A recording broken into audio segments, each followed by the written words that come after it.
دقیق اون رو مورد اصابت قرار بدیم و هیچ گونه هماورد و سامانه که بتواند بومی شده وارداتی نیست که بشه با تهدیدها و بشه با دنبال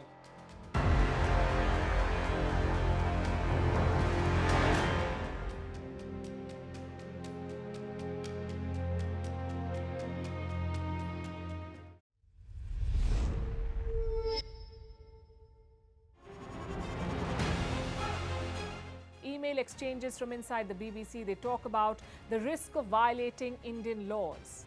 It's easier to rake up the freedom of speech debate, but does it give anyone a free pass to knowingly violate the law?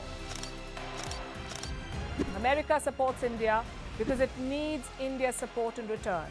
And India is working with the US because it suits India's interests. This is how geopolitics works. Last night, he diffused a crisis with his defense minister. But today, Netanyahu was confronted with a new problem. His cabinet seems to have rebelled against him. The UK is looking at the Indian subcontinent to fill its coffers. That India seems to be negotiating from a position of power, like a partner and not a former colony.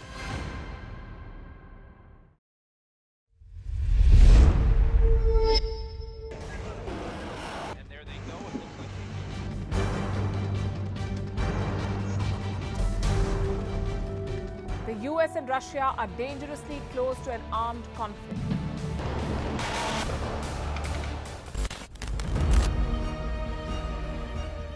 This year, 2023, New Delhi will be the capital of global diplomacy. For a country as diverse as ours, with 88% of the population illiterate, it was a very big deal to write a constitution, and that too, the world's largest.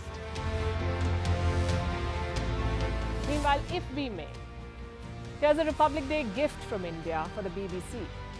A list of suggestions for the BBC for their upcoming documentaries. Number 1, the Kohinoor and the colonial loot. Number 2, an outdated monarchy and unhealthy obsession with the royals.